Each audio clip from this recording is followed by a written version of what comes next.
सौसर के ward number 2 और 3 में दाखिल होते ही हथकरघे की आवाज सुनाई देती है। यहाँ कुछ कारीगर साड़ी बना रहे हैं। लोहे के एक फ्रेम में लगे हथकरघे को वो अपने हाथ और पैर से चलाते जाते हैं। लगभग 10 से 12 घंटे की मेहनत के बाद एक साड़ी तैयार होती है। अगर साड़ी में डिजाइन डालना हो तो यह काम के घंटे बढ़ जाते हैं। अब ये इसको कम से कम 10-12 घंटे लग जाते हैं ये साड़ी बनाने को। एक साड़ी बनाने को 4 दिन भी लग जाते हैं। उसको मजदूरी ज्यादा मिल जाती है थोड़ी बहुत। राजेंद्र लगभग 25 साल से हथकरघा का काम कर रहे हैं। वह बताते हैं कि कभी यहाँ बैंडेड बुनी जाती थी, फिर व्यापारियों ने कॉटन साड़ी बनवाना शुरू किया। अब यहाँ महेश्वरी और चंदेरी साड़ियां बुनी जाती हैं। राजेंद्र व्यापारियों से साड़ी बनाने के लिए कच्चे माल के रूप में धागा लेते हैं। यह व्यापारी ही उन्हें बताता है कि किस डिजाइन में कौन सी साड़ी तैयार करनी है।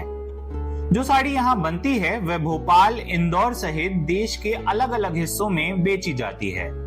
राजेंद्र साड़ी बनाने की इस पूरी प्रक्रिया को समझाते हैं। वो धागा देता है सेठ धागा दे के उसकी जोड़नी करना पड़ता है। जोड़नी करने के बाद में उसकी खिंचाव हो गया, फिर 4 पिंडे बनाना पड़ता है। ये ऐसे 4 पिंडे। फिर पिंडे बनने के बाद मतलब क्या करते हैं? उसके बाद बुनाई का कार्य चालू होता है। दरअसल साड़ी बनाने का यह काम बेहद मेहनत वाला है।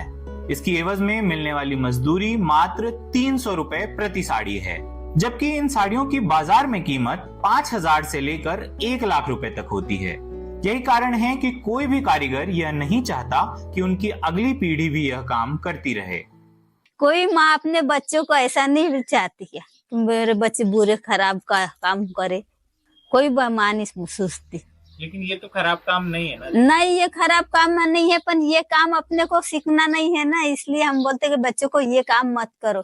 ये काम अधूरे का है, काम अभी करेंगे, बाद में नहीं रहेगा तो बंद हो जाता है ये काम। फिर बच्चे और ऐसे घूमने लग जाएंगे, तो इससे अच्छा अपने पढ़ाई लिखाई करो। यहाँ काम करते हुए बुजुर्ग हो चुके कारीगरों का कहना है कि सरकार ने उनके जीवन को बेहतर बनाने के लिए कोई काम नहीं किया। आर्थिक असुरक्षा इतनी है कि सामाजिक संबंध भी प्रभावित हो चुके हैं। ये जो काम है मंगठे का, इसमें क्या है, जैसे कोई शादी करना है किसी को तो लड़की नहीं मिलती। वो पूछते कि ये इस काम में कुछ रखा नहीं है, कोई मजदूरी ज्यादा नहीं मिलती, तुम क्या करोगे। रेशम का काम करने वाले कृष्णा हेड़ाव बताते हैं कि पहले यहाँ बुनकरों की कई समितियां हुआ करती थीं, मगर इनमें से अब कई बंद हो चुकी हैं। पहले सरकार इन्हें काम देती थी, मगर अब केवल स्थानीय व्यापारियों पर ही पूरी आजीविका निर्भर हो चुकी है। और सबसे मेन बात यही है कि जैसे पहले इधर सरकार लोग अधिकतर चला देते हैं, अब वो थोड़ा थोड़ा बंद हो चुकी है। जैसे अधिकतर यहाँ पे बहुत सारे सोसाइटी थी, तो सोसाइटी अधिकतर देखी जाए तो पूरी टोटली बंद पड़ी है। अब जो अब पर्सनल जो लोग हैं तो खुद वैसे बाहर से ऑर्डर लाके यहाँ बुनाई करवाते, तो कुछ लोगों को काम मिल गया है। सौसर के कारीगरों का कहना है कि बाजार से उनका जुड़ाव अब भी ना के बराबर है। ऐसे में उन्हें पर्याप्त मुनाफा कमाने का मौका कम ही मिल पाता है।